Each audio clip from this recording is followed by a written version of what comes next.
Gaya ng inasahan, amihan, balik, lakas muli sa hilagang bahagi ng Luzon. Ginaw, dala ng amihan, magdudulot muli ng makakapal na shear line sa hilagang silangan ng Luzon na magbubunsod na naman yan ng mga kalat-kalat na pag-ulan dito sa bahagi ng silangan ng Luzon hanggang southeastern Luzon. Nalalabi ng bansa, bagamat katamtaman, maulap na panahon, isolated rain showers iiral pa rin sa ilang bahagi ng silangan ng Visayas sa Mindanao, bunsod ng Sepestra. Binabantay ang convergence dito sa may bandang Caroline Islands na natiling maliit ang tsansa na maging isang aktibong low pressure area. Pero posibleng magdadala ito ng pag-ulan sa ilang bahagi ng eastern part ng Mindanao sa mga susunod na araw.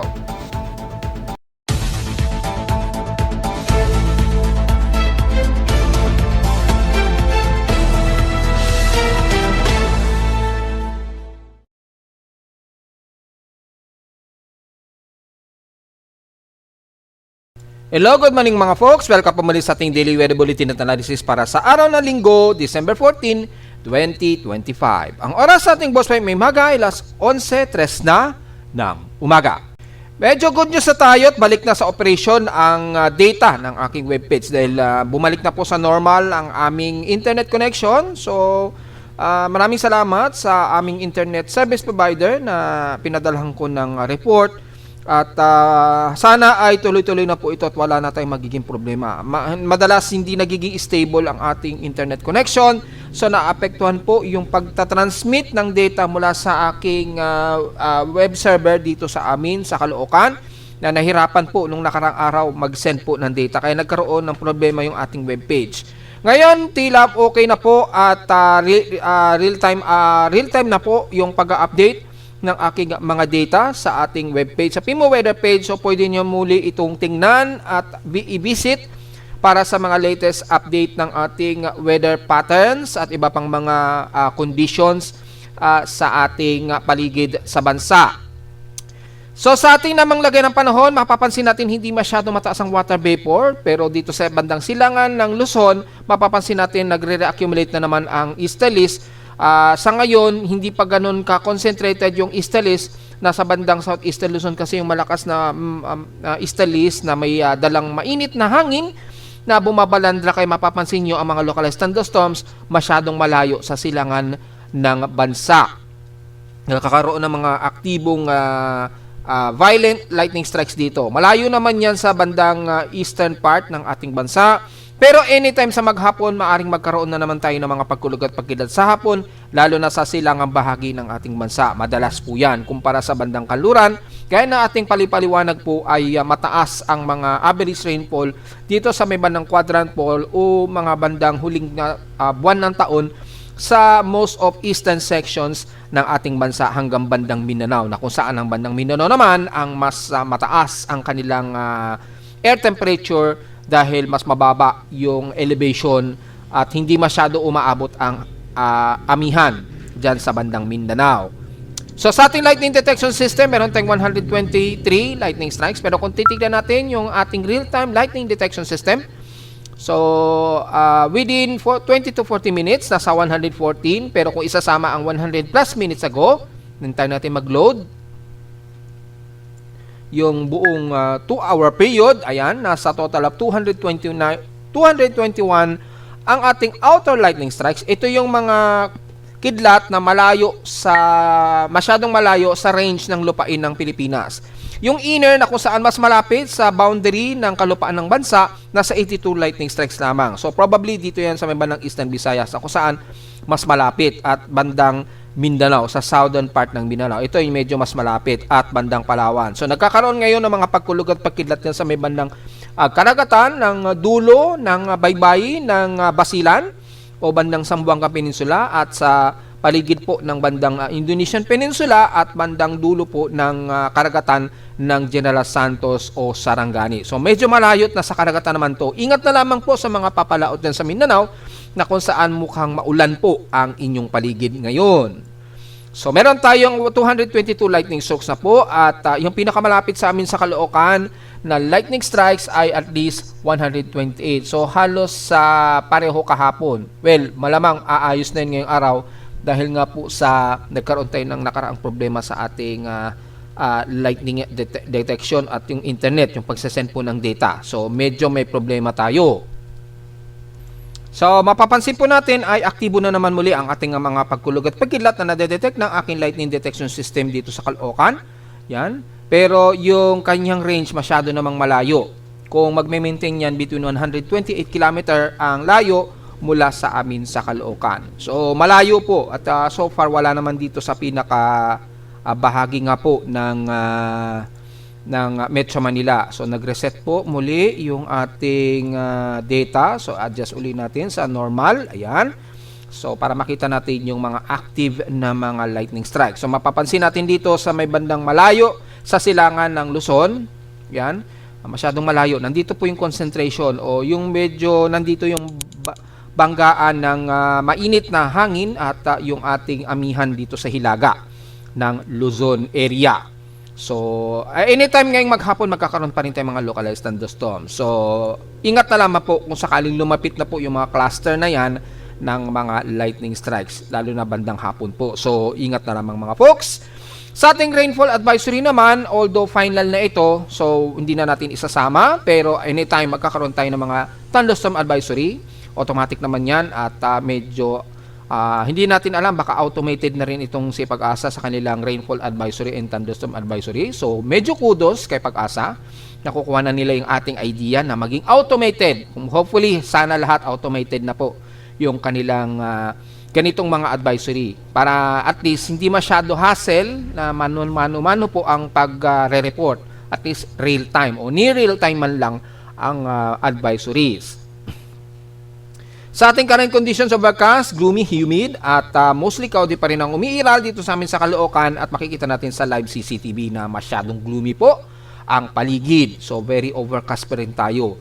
Despite na maulap at overcast na panahon, asahan natin in 3 days, makikita natin sa forecast storm prediction ay naglalaro ang ating mga pag-ulan na isolated, ngayong araw 100% chance, pero sa mga susunod na 2 araw naglalaro sa 30 to 50% na chance na pag-ulan dito sa Metro Manila. Maaring hindi dito sa amin sa Caloocan mismo, maaring yan sa Karatig, Metro Manila, gaya na lamang ng bandang Quezon City na madalas inuulan yan hanggang Rizal po. Yan, Marikina, Rizal, hanggang Taytay, papunta na yan sa may bandang Quezon Province o Laguna. Madalas dyan nagko-concentrate yung buhos ng ulan. Hindi masyado dito sa bandang Kaluran, kabilang na ang sentro ng National Capital Region. Sa lowest temperature na itala naka-weather station, kaninang 5:36 AM, nakapagtala kami ng lowest of 24.6 degrees Celsius. Kahapon, pinaka-highest sa amin, 31.1 degrees Celsius. Kahapon ito ng hapon at 12:44 PM. At sa ating heat index, lumalabas ay 40.2 degrees Celsius po. Bahagyang tumataas ang aming heat index mula kahapon. At kung titingnan natin sa ibang bansa, malamang mababa rin ang heat index. Naglalaro lang yan hanggang 40 degrees Celsius. So, hindi na muna natin i-report yung forecast. Pero again, sa gusto malaman ang magiging heat index natin for 6 days, pwede nyo man naman makita yan dito sa may bandang forecast, bandang weather forecast and advisories. Dito po ninyo makikita ang heat index for 6-day forecast. So, natalakay na natin yan nakaraan paano nyo po mabiview yan. Sa mga gustong malaman pa rin yung magiging heat index, mga folks, sa PEG system sa month in past 24 hours, nangunguna ang Zamboanga Peninsula na may pinaka-highest air temperature na 34.7 degrees Celsius.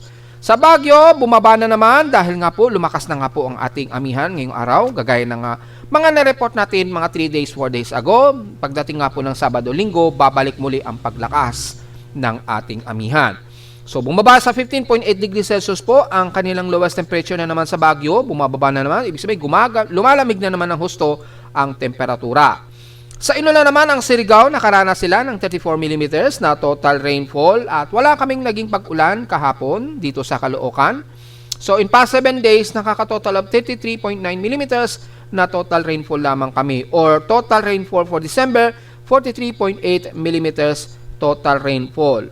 So, may difference from average pa kami. Supposed to be ang December average rainfall namin 71.8 mm. So, meron pa kami at least 28 mm para maabot ang December average rainfall namin kada taon. So, tingnan na lang natin kung aabutin pa yun, mga folks. Pero, madalas dito sa bandang Caloocan, medyo mga light to moderate drizzle rain na lamang ang madalas. So, expected po yan, mga folks. Sa ating outside humidity, mataas pong concentration natin, obviously 85% at tumaas ito ng 3% since last hour. Mataas ang atmospheric pressure natin, 1011 hectopascals, and steady ito since last hour. So, low tide po rin po tayo, so wala tayong magiging problema sa sea level, mababa po, pero magiging maalon ang karagatan natin sa bandang silangan ng bansa, bandang Bicol region, yung mga tatawid na Roro dyan, at mula sa may bandang Surigao, natatawid naman dyan sa may bandang Saudol Leyte, sa may bandang Alin. So, asahan natin na medyo maalog ang karagatan dyan. Ingat na lamang at uminom na lamang ng kontrabiyahilo sa mga masyadong madaling mahilo kapag tumatawid ng Roro. Kasi nung medyo bata-bata pa ako noon, ganun palang pakiramdam pag masyadong maalog ang karagatan, nakakahilo po. Maging ang inyong lingkod nung kabataan na tumatawid sa may bandang Roro dati, na masyado pa akong mahihiluhin sa biyahe, nahilong-hilo ko pag nung tumawid kami ng mula bandang Surigao hanggang Saudon Leyte. Yan, diyan kasi yung tawiran yan kapag bumibiyahe ka. So, pagtawid between diyan, maalog yung dagat. So, medyo biyahilo pa ako noon. Ngayon, sanay na tayo, hindi na tayo masyado mahihiluhin sa biyahe. Pero hindi maiiwasan na medyo nakakahilo dahil nga po sumasayaw-sayaw po yung dagat, madalas maalon kasi dyan. So, yun na lamang po pag-ingatan natin at asahan natin na medyo mataas ang alon sa extreme Nodo Luzon pa rin dahil sa ating weather systems at amihan. Malakas po yung amihan dyan sa may bandang dulo ng Nodo Luzon. So, asahan natin na mataas ang mga alon dyan. Ingat na lamang po mga folks. Pero linggo naman, hopefully, wala naman sigurong papalaot sa mga oras na ito. So, mababa o low tide po tayo at good naman ang ating air quality pero almost pa-moderate ito. Madalas nagmo-moderate po ang ating air quality. So, magmas na lamang po kapag nagkakaroon ng moderation ang ating air quality sa mga sensitibong mga baga. Sa ating almanac naman, sumikat ang haring araw kaninang 6:13 AM at tulubog po ito mamayang 5:28 PM. At sa ating moonrise and moonset na 29% illuminated na lamang na waning crescent, palubog pa lamang po ito at 27 degree elevation. So, 27 degrees, titingin kayo dito sa may bandang west section, ay nasa elevation mo 27 degrees, matatanaw nyo pa rin ang paglubog ng moon kung medyo matatanaw natin yan kapag clear skies. So, palubog pa lamang po ito mamayang 1:16 PM, pero bukas po na madaling araw ng 2:03 AM, kinabukasan po yan ng Lunes, ito ay magmo-moonrise uli. So, sa ating local weather outlook, kaya magiging maulap pa rin ang ating panahon, gaya ngayon, makulimlim, at may chance tayo na pag-ulan ng 100%. Maring hindi nga po dito sa Caloocan, maaring dyan sa may bandang Quezon City o Karatig, pagitan ng bandang Taytay, Marikina, yan, Tanay Rizal, hanggang pa Laguna or bandang Quezon Province po. Mataas po yung saturation dyan, malamang unang uulanin po. Chance na lamang o isolated dito sa amin sa Caloocan. Yan. Bukas naman ng Lunes, magiging partially cloudy pa rin tayo, halos magiging kagaya ngayong araw. Kaya lang mababa daw ang chance na pag-ulan, 26 to 30% chance of rain bukas ng Lunes. Kaya sa lowest temperature expected maglalaro, 28 to 30 degrees Celsius, and lowest temperature expected ay nasa 23 to 25 degrees Celsius. Sa diretso agad tayo sa ating ginagamit na satellite image, makikita po ang paglakas muli ng ating amihan o northeast monsoon. Ayan, kitang-kita naman po. So, expected po, mga pamumuo ng shear line na yan, medyo malawak, umaabot dito sa may bandang halos southeastern Luzon. Pero yung pinaka-boundary, nasa may bandang northeastern Luzon pa rin. Ito, ayan, yung panibagong accumulated ng salpukan ng Eastalis dito. May mga cluster dito, kaya nagkakaroon ng mga localized thunderstorms sa area na ito. And then, sa pagitan nito, asahan po magiging mas maulap tayo dyan sa buong silangan ng Nodo Luzon, kabilang na ang buong Cagayan Valley at ilang bahagi ng bandang Aurora Region hanggang Quezon Province na yan, kasama ang Metro Manila at ilang parte ng Central Luzon at Bicol Region o most of Southern Luzon area at bandang Calabarzon area. Bagamat isolated at mahihina at katamtamang pag-ulan, madalas mga light to drizzle rains to moderate. Magdala naman po ng payong at least hindi naman ganun kalakasan ang magiging pag-ulan. Usually isolated lamang ito at makikita na natin ay hindi naman masyado mataas ang heavy rain potential. So depende na lamang yan sa accumulated ng water vapor mula sa silangan at sa pagsalpok ng malamig na hangin dito. So sa kanluran mula Ilocos Norte hanggang La Union nga po at Pangasinan, at least medyo clear skies tayo dyan kahit papano, mga partly cloudy lamang ang madalas, pero maginaw ang simoy ng hangin kahit na medyo umaaraw-araw po sa inyo dyan. So, yun po. At sa mula Metro Manila nga po at Calabarzon, magiging mas maulap tayo. Isolated lang din ang pag-ulan, malamang mga light drizzle rains to moderate lang ang maaari nating maranasan sa maghapon. Kabilang na ang buong Batangas, Laguna at Quezon Province. Sa Mimaropa naman, ang Mindoro, lalo na sa may banang Occidental o Oriental Mindoro, sa Hilaga, magiging mas gloomy ang panahon, maulap at asahan ng isolated na mga light to moderate rain showers. Katamtaman naman ang umira sa Palawan, bagamat asahan din ng mga isolated light to moderate showers, lalo sa dulo po ng Batarasa at Balabac. Magkakaroon tayo ng mga ilang kalat-kalat na mga minsanang pag-ulan po. Ganon din sa buong Bisaya, sa Kanluran, mula sa Panay Island at Negros Region at Cebu at Bohol. Pero mula bandang Leyte at Eastern Samar, dito medyo may mga moderate to some heavy rain showers po tayo na iiral ngayong umaga po at pagdating po ng hapon. Kung titingnan natin heavy rain potential, clusterized po ang heavy rain potential na nararamdaman ngayon ng mga taga-Borongan ng Eastern Samar, Gian Eastern Samar, at kasama na ang parteng Tacloban at Ormoc sa magiging maghapon natin dyan. Pero very gloomy po at very cloudy po ang paligid ninyo sa buong Eastern Samar at Leyte area. So, ingat na lamang po sa mga pamapalaot dyan. Medyo magsisiro visibility tayo dyan at madalas magiging buhos o patak ang mga buhos ng ulan dyan. Bagitan po ng bandang South Leyte hanggang Surigao del Norte. So, maaring kasama ang buong Northern Mindanao at Surigao region sa magiging maulan at maulap na panahon maghapon. Ayun, kitang-kita naman po ang buong Caraga area mula Agusan del Sur kasama na ang Misamis Oriental at halos buong Northern Mindanao sa magiging maulap. So, expected ang isolated rain showers and localized thunderstorms. Kabilang na ang buong Eastern Mindanao mula Bislig pababa ng Davao de Oro. So, kasama na ang Compostela Valley, ilang bahagi ng City of Davao or buong Davao del Norte. Sa bandang Davao del Sur naman, magiging partly cloudy to mostly cloudy tayo hanggang dyan sa may bandang Sorsogon area or bandang Barm. Magiging maulap tayo dyan. Expected ang mga kalat-kalat na pag-ulan na may pagkilat at pagkulog lamang. So, ganun din sa buong Sarangani na nakakaranas ng clusterized heavy rain showers, magdala ng payong mga folks. Ganun din sa buong bahagi ng Lanao region, kabilang na Lanao del Sur, Lanao del Norte, at papasok ng Zamboanga Peninsula na magiging mas katamtaman ang panahon. Magiging mas hot humid tayo dyan sa miba ng Zamboanga Peninsula. Pero pagdating ng hapon, asahan ang isolated light to some moderate showers and localized thunderstorms. So, magdala na lamang ng payong just in case pagsapit po lalo na ng bandang hapon. So, most especially ang halos buong sentro ng Mindanao mula Bukidnon, Northern Mindanao at Davao Region, magiging mas maulap po tayo at asahan po ang clusterized na heavy rain showers. Gaya na po na sinabi natin, mataas po yung kaulapan dyan dulot po ng surface trap. May surface trap tayo dyan, medyo bumababang atmospheric pressure, naglalaro sa 1,007 to 1,008 hectopascals. So, medyo nagkakaroon ng gloomy at clusters po ng surface trap, kaya medyo magkakaroon tayo ng mga heavy rain showers dyan sa buong bahagi nga po ng Davao Oriental at kasama na ang rest of Davao del Norte at Davao de Oro. So, magdala po na payong ingat na lamang sa mga posibleng pagbaha kung biglaang malakasan ang buhos ng violent rain showers. So, tatagal yan approximate mga hanggang 2 oras o maaring 2 hours and half minutes o 30 minutes. So, magiging mas maulan po ang katimugang parte ng bansa. Sa bante ng Luzon, madalas magiging partly to mostly cloudy lamang tayo at mga madalas light to moderate rain showers na paminsan-minsan ang magiging buhos lamang nito.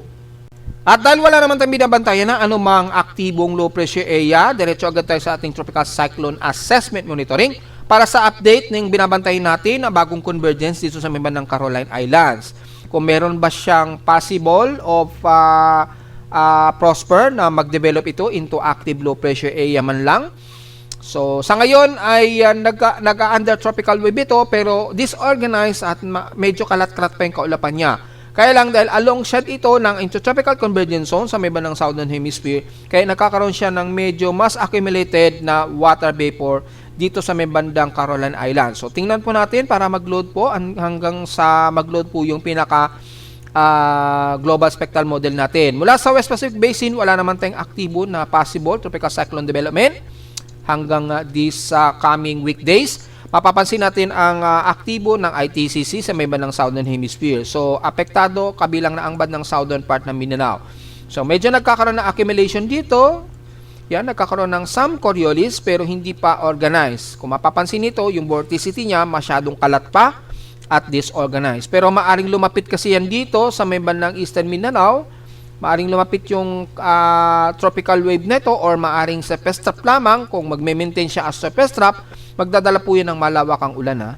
So, hindi pa natin mako-confirm kung ito man ay magiging isang active na low pressure area kasi may mga ibang empirical forecast po kasi na magiging isang low pressure area na ito gaya ng GFS. Pero sa ibang mga weather agencies, hindi pa ito nakikitaan ng ganung senaryo. So, mapapansin natin, magkakaroon lamang tayo ng mga above average rainfall, at least mga 50 to 65% ang probability dito sa member ng Mindanao area at southern part ng Visayas. Yun ang medyo malinaw dyan. At mula sa pinaka-global spectral model natin, mapapansin natin ay walang nakikitaan na anumang Coriolis, madalas bandang southern part of Mindanao lamang. Ayan, kung titingnan nyo po, mapapansin nyo, ang banda rito lamang sa ibaba ang mababa ang atmospheric pressure. So, nagkakaroon ng intertropical convergence zone dyan. So, nandito po yung nagkakaroon ng medyo disorganized Coriolis dito. Yan.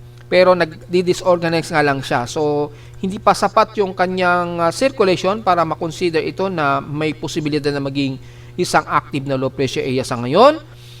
Maging sa kanya mean sea level pressure, mapapansin nyo, bumababa yung atmospheric pressure dito kasi nandyan nga po yung ITCC, maabot sa 1,006 hectopascals dito. So, sa ngayon, hindi natin nakikita na probable cause na magkakaroon ng upward low convection o magkakaroon ng compact para maging active low pressure area. Pero malinaw po dito sa area na to, yung embedded ng intertropical convergence zone, nagkakaroon po ng mababang atmospheric pressure. So anytime sa linggong ito, posibleng meron tayong biglang mabuong tropical wave ha. Kung hindi man ay surface trap na malawak na magdadala po ng mga heavy rain dito sa Mimalang Eastern Mindanao sa darating na mga linggong ito. So abang-abang na lamang po. At sa ngayon, wala pa tayong maituturing na active na low pressure area ha, para malinaw na yan mga folks. Nagbabase lang tayo sa mean winds dahil meron na bubuong convergence nga po sa may bandang Caroline Island. Kung babalikan po natin ang convergence, ito po yan. Ayan, mayroong convergence. Naglalaro sa at least 22 km per hour. Pero napaka-disorganized pa niya at hindi pa ganun ka-viable yung kanyang basin o yung structure ng kanyang low level. So, medyo magulo pa dahil malakas po yung easterly trade wind sa hilaga niya. So, nagkakaroon pa ng hatakan dito sa may mga tumataas na atmospheric pressure dyan sa bandang hilaga niya. Yan. So, at malakas po yung easterly trade wind. Kaya, medyo hindi pa synchronize yung surface trap na ito. Yan. Sa ngayon, medyo surface trap pa lamang ito, embedded ng intertropical convergence zone. At mapapansin nyo, ay kumikilos pa rin ito, bandang pakanluran pa rin ang galaw ng kanyang environmental steering environment. Yan. So, yan, nag-e-extend yan at sa mga susunod na araw, maaaring lumapit yan sa may bandang Eastern Mindanao, kagaya na lamang ng surface trap na ito na nagpapaulan ngayon sa may bandang Southeastern Visayas at Mindanao. Kaya mag-iingat po sa posibleng pagbaha. Maaaring lumapit po yan ha, so hindi natin masabi pa sa ngayon kung ito ay magiging isang aktibong low pressure area. So magbabase lamang tayo sa kanyang environmental steering at makikita natin yung kontrahangin o divergence. Napakalawak po ng kanyang kontrahangin. So medyo hirap o yung upward and low ng mainit at malamig na hangin, halos kalat pa po ito. Hindi pa po ito masyado compact. So malinaw po yan at kung titingnan natin environmental steering environment, masyadong malakas po yung easterly trade wind sa kanya. So, mapapansin nyo po, mahirap na magkaroon siya ng compact na Coriolis dito. Nahihirapan siya. Masyadong malakas po yung easterly trade wind. At mapapansin nyo po, yung daloy ng easterly trade wind, masyadong mababa, yung elevation, yan, mababa. Yan, puro pakanluran po yan. So, yung magiging anumang surface trap dito na mamubuo, ay maaaring lumapit yan dito sa bandang Eastern Mindanao po. Magdadala po yun ng malawakang pag-ulan kung hindi man ito magiging isang active o na tropical wave. Maaaring surface trap na lamang ito na magpapaulan. So, hanggang ngayon, hindi pa natin pwedeng masabi yan kung yan ay magiging active low pressure area. Yan. So, yun lamang po ang pinakamalinaw yan at i-confirm natin gamit ang vorticity. Nagmo-moderate po siya. Positive naman siya. Kaya lang mapapansin nyo po, napaka-disorganized pa at kalat-kalat pa po yung kanyang convection o hindi pa mawari yung pagiging convectivity niya. So, yun po, hindi pa natin talaga mako-confirm sa ngayon. Kaya, magdadala lamang siguro. Yan sa ngayon, ang masasabi lamang natin, rain bringer lamang ito, ulan lamang na magdadala ng surface trap sa may bandang Eastern Mindanao this coming week po. So medyo paghandaan pa rin natin dahil maaaring magdala yan ng mga pagbaha just in case. Sa tropical cyclone strike probability, kung titignan natin, tumataas naman yung kanyang probability, maabot at least 40%. Ayan, so mapapansin nyo po, napakababa ng elevation niya. Kasi nga po, malakas yung easterly trade winds sa itaas niya. At yung nagiging kilos tuloy niya ay pakanluran din. At mapapansin nyo po ay pakanluran din ang galaw niya. So maaari nga po siyang dumikit dito sa may bandang Eastern Mindanao o Southern Mindanao area na mas magdadala po ng malawakang pag-ulan sa inyo dyan sa Mindanao. Kaya paghandaan po natin ito is starting po yan December 16. So December 16 po yan by Tuesday po. Yan, magsisimulang kikilos ito pakanluran. Then tingnan natin by December 17. Tingnan natin kung pagdating ba ng Pasko magiging maulan o kahit man lang magdidispiras kung magiging maulan ba sa inyo sa Mindanao area. So kung mapapansin natin kung mag-load po yung data na ito sa tropical cyclone activity including genesis natin courtesy of ECMWF. So malinaw po yan, unti-unting lalapit yan din sa may bandang Mindanao kagaya nga po ng analysis natin since nung isang araw. Dahil embedded po ng Intertropical Convergence Zone. Ito po yung extension ng ITZZ. Yan. Nandyan lamang yung ITCZ. Kaya usually, pag nagkakaroon ng slight Coriolis, pakanluran din ang kilos niya. So, mukhang kayo sa may manang Mindanao ang magiging mas apektado nitong surface trap na ito. Kung hindi man maging isang invest so, tingnan na lang natin sa susunod na 24 oras pa or within 48-hour period pa. So, ngayon lamang tayo magbibigay ng at least 55-hour period para malaman natin sa susunod na 48 oras kapag ito ay kung posible itong maging isang invest na tatawagin ng ating tropical cyclone sector. So tingnan na lamang po natin mga folks kung mag-prosper yan. Sa ngayon hindi pa natin maiko-conclude na magiging isang invest yan sa ngayon. So antay-antay na lamang ang observation kapag ito ay tumataas. Kasi kita naman sa Genesis at least 40% chance na ito ay magiging isang tropical cyclone activity. Yan, base sa Genesis. So dito, makikita natin, mababa ang atmospheric pressure niya habang naaapektuhan ng at least 10 to 5 to 10% na ang Southern Mindanao at Eastern Mindanao. So magiging maulan na po kayo pagdating po ng December 18 o sa darating po na test day. So unti-unti sa darating na test day, muli na naman kayong uulanin. So mukhang sa darating po na susunod na weekend, magiging mas maulan po ang bahagi ng Mindanao. Medyo ready po kayo sa darating na weekend po. Nitong darating na week kasi bukas po Monday. So pagdating po ng mga bandang Thursday, yan, medyo ready na po tayo dyan sa may bandang Eastern Mindanao. Dahil kayo po ang magkakaroon ng mukhang malawakang pag-ulan. Just in case pumasok po itong Genesis na ito, nalalapit nga po itong surface trap na ito. Kung hindi man maging invest, yan malinaw po yan Kung hindi man siya magiging active low pressure area or maging invest man lang, yung surface trap nito na lalapit sa may bandang Mindanao, magdadala po yan ng mga posibleng heavy rain showers po. Kaya medyo paghandaan po natin, mukhang magiging maulan tayo sa darating na susunod na weekend bago man lang magdisperas ng Pasko. Ayan makikita. Maabot din ang ilang trap o outer rain trap sa may bandang Visayas. Yan. Pero usually, mga light rain showers yan to moderate. Ang mas uulanin, at least mga 30% to 40%, ang Davao Region, sakop po ang Davao Region, Davao Oriental, at Surigao del Sur. So, the rest ng mga 10% po, apektado ang Bukidnon at Surigao del Norte. So, magiging maulan po kayo sa may bandang Mindanao po. Yan. Hindi masyado sa parteng Luzon. Ayun, Hindi masyado sa parteng Luzon. So, bandang Mindanao po, medyo ready po tayo sa darating na susunod na weekend po. Between December 18 na po yan, ang expected natin, ang arrival nito, mga around Thursday, December 18 po. So, sa mga nasa Mindanao po, lalo na sa buong Davao Region, yan po ang medyo paghandaan natin. Kaya maging low pressure area man yan o invest, o kaya hindi, malawakang ulan po ang magiging dala pa rin po niyan. So, yun lamang po ang medyo paghandaan natin this coming Thursday, sa susunod na Thursday o Friday. Yan yung forecast ng paglapit nitong surface trap na ito. Yan. So naglalaro lamang mga 30 to 40% yung kanyang genesis na tropical cyclone strike probability, or magkaroon ng possible na magkaroon ng intensification na maging invest ito, or mananatili lamang ito sa mababang tropical wave lamang na magdadala ng malawakang ulan sa parte nga po ng Mindanao. Yan, kitang-kita po. Ito na po ay December 20 na. So bago man lang mag-disperas ng Pasko, uulanin muna kayo ng matindi dyan sa ng Mindanao this coming next weekend po. Ayan, malinaw po yan mga po. So,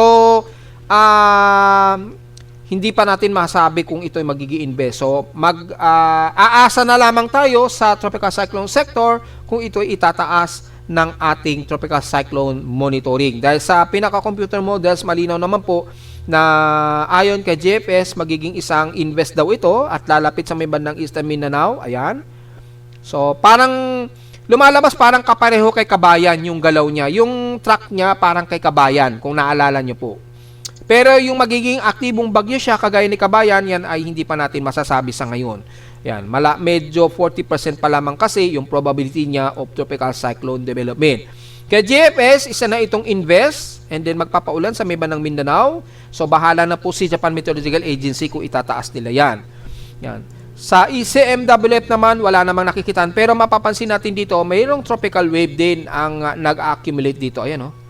Bumababa ng 1,005 hectopascal. So, posible, kay Japan Meteorological Agency, tatawagin nila yan as low pressure area na.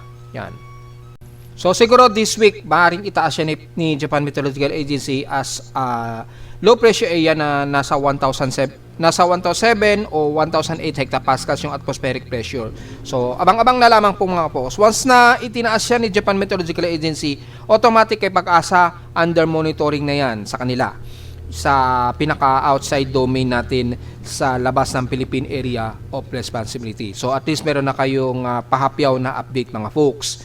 Yan. Kay NAVGEM, walang latest update kay NAVGEM. So, disregard nyo muna si NAVGEM ha. Hindi nag-update yung weather system ni NAVGEM, yung kanilang forecast. So, kay Icon agad tayo. Kapansin nyo po ay malakas na po yung pagbalik ng ating amihan. Yan, yung shear line patuloy at yung mataas na average rainfall sa silangan ng bansa. Hindi masyado sa bandang kanluran. So, yun lang po yung magiging simple analysis natin. Bukod tanging si GFS pa lamang sa ngayon ang may nakikitaan na forecast na posible itong maging invest sa darating nga po na weekend. Yan, probably mga between Thursday to Friday. Yan, nakikitaan na magkakaroon ng development daw dito. At magkakaroon ng paglapit sa may bandang eastern part ng Mindanao or southeastern part ng Mindanao sa susunod na Huwebes siguro. So, yun po yung estimated ahead of time niyan ng extended forecast. Base na rin sa pinakita ko sa inyo dito sa ating tropical cyclone Genesis. So, kamusta muna natin yung lagay ng ating mga dam ngayon dahil mga nakarang araw pa o bago mag-December ay tuloy-tuloy lang nakabukas ang gate ng mga dam natin. Sa ngayon, overflow ngayon according dito kay Angat Dam. Ayan, naka-overflow daw siya. May sobra ito na 0.32 meters na taas. So, ang actual natin na reservoir level, 213 meters, 0.3. So, lumagpas siya sa 212 normal high water level lang dapat niya. So, lumagpas na sa pinaka-highest limit niya na 212. Kaya, nag-indicate as dam overflow. So, mukhang okay na siguro yan. Siguro pinasobrahan, may nakasobrang allowances lang siguro dyan si Hydrological Center. Pero, syempre, sinusunod ng ating monitoring kung ano yung nakalagay sa normal high water level, yun lang ang susundin niya. Kaya, makikita natin yung kanyang deviation, 1 meter ang sumobra sa kanya. So, syempre, sasabihin ng aking webpage, overflow na ito na maituturing. Pero sa actual niyan sa site ng Angat Dam, malamang hindi pa talaga totally apaw yan. Siguro allowances na lang siguro yan. So sana naman ang gawin na lamang siguro sa system ni Hydrological Center natin ay magkaroon tayo siguro ng pinaka normal high critical o allowance para maglagay tayo dito sa program ng indication. Kasi kung ano talaga ang lalabas dito, pag sinabing lumagpas ito dito sa pinaka maximum level niya ay sasabihin talaga ng ating webpage na lumagpas na siya o nagkaroon na ng dam overflow. So, yun po. Wala tayong magagawa dyan dahil wala kasi yatang nilagay si Hydrological Center natin na mayroong grace level o yung allowances man lang bago ito masabing overflow, apaw na talaga. Sa ibang bahagi naman ay natiling ang Abuklaw ay level critical din siya pero below water critical, yan.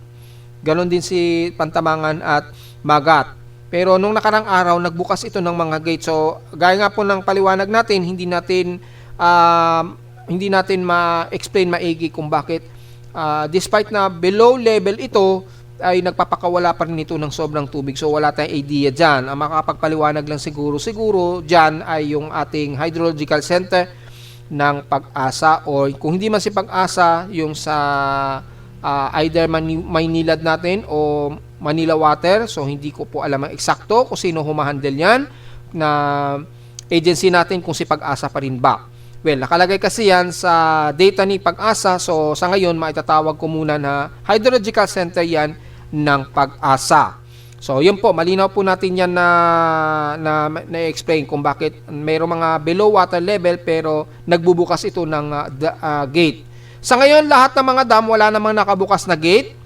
Bukod tanging nga po si Angat Dam ang naka-overflow yung kanyang water level reservoir. So, makikita natin dito is kailan pa ito nag-overflow. Yan. So, mula nung unang araw ng December, patuloy pa rin ang naka-overflow.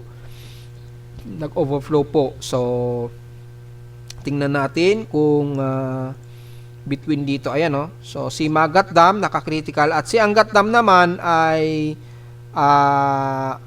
yan, dito medyo normal naman yung kanyang water level. Kasi naka-indicate dito sa ating graph, ma-warning lang siya pag below critical level o mas mababa na sa pinaka-level niya ang water reserve. Ito si Angat na makikita na naman natin, overflow yan ngayong araw. Naka-overflow indication siya. So, lumalabas sapat po ang water level ni Angat Dam. Hindi naman siya nagki-critical at sobra-sobra po. Yan, 210 at ngayong araw 213 meters po ang kanyang water reservoir. So, diretso agad tayo sa ating ulat lindol. Makita natin, kaninang alas 3:11 ng madaling araw, nagkaroon ng medyo minor earthquake yan. Malamang ay nasa magnitude 4 yan. At malinis naman ang ating seismograph ngayon at maganda na po yung updates. At mula sa data feed nga po ni PBOX, ay mula kaninang madaling araw, 12:34 AM, nagkaroon ng magnitude 4 na may malalim na 78 km ang epicenter depth dyan sa may bandang southeast na naman ng Jose Abad Santos. Ayan. Yan. Davao Occidental yan. Yan. Halos malapit dito sa may bandang Sarangani. Yan. Magnitude 4.0 siya at itong kaninang 3:09 AM nga.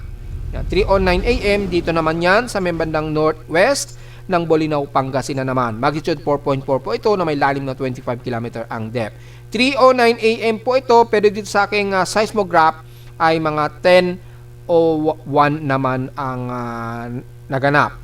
So, kay PBOX 9:09, sa akin sa Caloocan ay 10:01. Bakit ganon?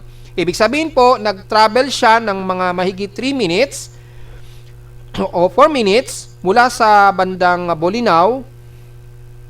Nag-travel ito ng mga 3 minuto bago nag-arrive dito sa amin sa Caloocan, yung secondary wave. Yan, nung lindol. Kaya siguro, ang oras sa kanila 3:09 AM and then nag-arrive sa amin sa Caloocan yung secondary wave mga 10:01 AM na po ng mga 3:09 AM pala, sorry. Then 3:11 AM pala, sorry, ano ba, nalito na ako. Mga 3:11 AM dumating sa amin sa Caloocan yung secondary wave niya. So, yung primary wave, yung second wave o primary wave na nag-arrive mula dito sa data feed PBOX na detect 3:09 AM at dumating sa amin sa Caloocan mga 3:11 AM na po ng madaling araw. So, mga at least mga 4 minutes yung nag-travel times ito dito sa Kalupaan bago na-detect sa amin sa Caloocan. So, yun po ang explanation niyan. Kaya, wag pong magtataka kung bakit magkaibang oras namin kay PBOX kasi nga po, again, depende yan sa lokasyon ng mga seismometer kung anong oras ito na-detect. Kapag may mas malapit kasi sa Halimbawa, mayroong seismometer dito sa may bandang Bolinao o bandang La Union. Sila sa bandang area na yan, ang unang makakadetect ng primary and secondary wave. Magre-register yan kung anong oras, and then may mga ilang minuto pa magta-travel yan bago dumating yung primary or secondary wave sa Metro Manila, which is ilang minuto pa bago ma-detect yan ng aking seismograph sa Caloocan. Yung pong paliwanag yan. Hindi pwedeng pag naglumindol lahat pare-pareho ang oras, hindi po.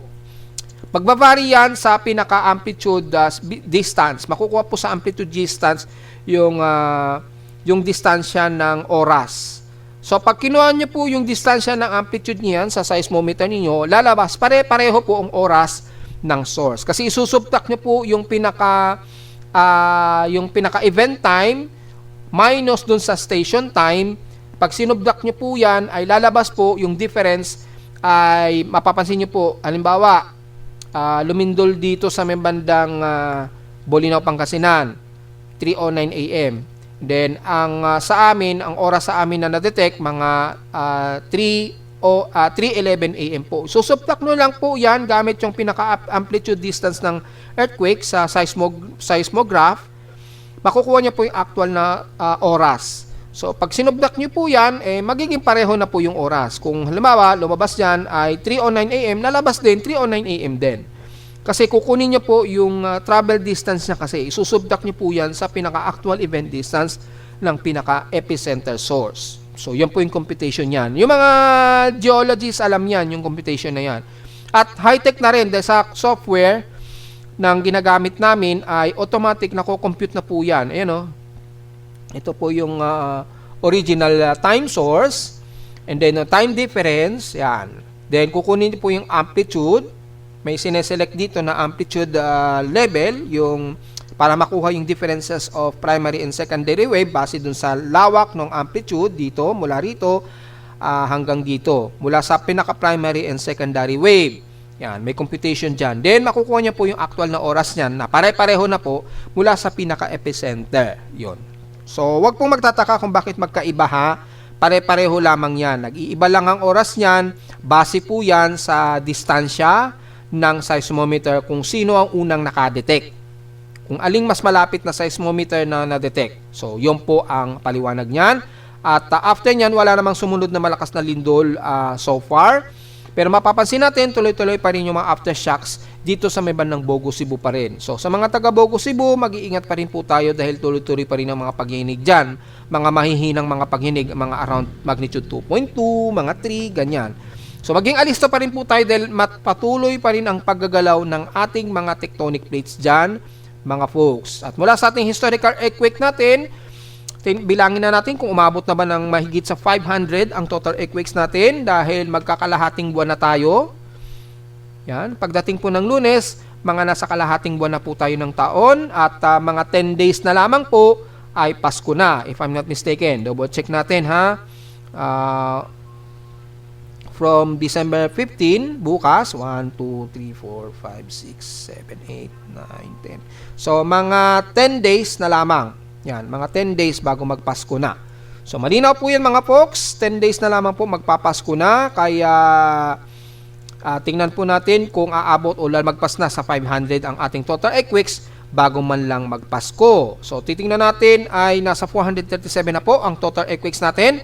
419 dito sa magnitude 2.0. 18 sa magnitude 4 at wala naman tayong naitala na so far na magnitude 5.0 pataas po yan.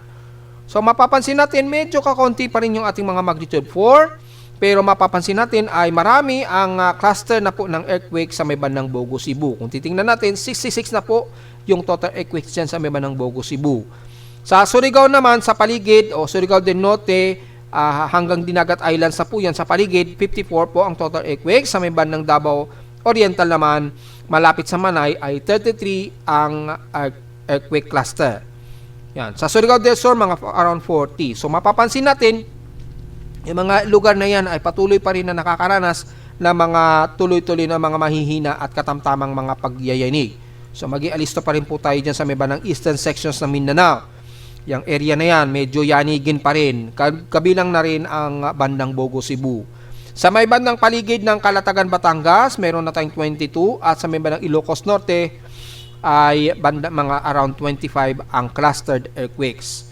So medyo dumadami na rin ng kahit konti, although hindi ganoon kasing dami ng bandang Cebu at bandang Eastern Mindanao na mas marami po.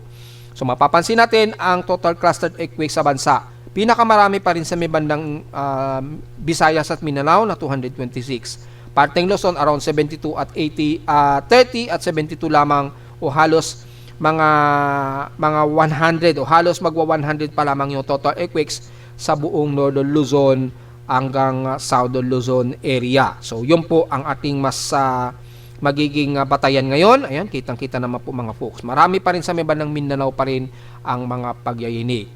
So sa annual earthquake frequency by magnitude natin between 2018 hanggang 2025. Ang total earthquake na natin ngayong taon, 20,979. Malapit na itong mag 21,000. So pinakamarami pa rin ang naging magnitude 1.0, 6,518 ngayong taon. Kumpara nung nakarang taon na year 2024, 4,810 lamang ang total ng magnitude 1.0 nila sa buong taon last year. So yan po yung ating assessment. Pwede nyo pong makita yan mga folks para sa mga kababayan natin na gustong malaman ng historical earthquake. Pwede nyo rin ma-review yan mula rito. Yung bawat taon. Yung mga historical earthquake natin ng mga nakarang taon starting 2018 po mga folks. So yan po. Konti pa lamang, lumalabas medyo konti pa lamang yung earthquake natin ngayong month of December. At narito naman ating 3-day the weather forecast para sa araw ng Linggo, December 14, 2025.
At hanggang dito naman po ating daily weather bulletin at analysis para sa araw ng Linggo, December 14, 2025. Huwag mong kalimutan na mag-like, share, subscribe po sa ating YouTube channel at visit lamang anytime sa ating website na www.pimoweather.com para sa babang detalye na gusto malaman na hindi natin isama ngayong magtatanghali na.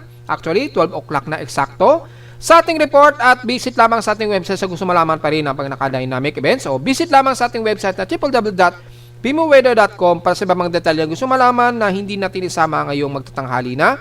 At visit lamang din sa aking website sa gusto malaman ng pinaka-dynamic events mula sa reading ng aking aparato sa Caloocan at sa data feeds mula sa iba't ibang weather agencies. Maraming salamat po mga folks at magandang araw po sa ating lahat.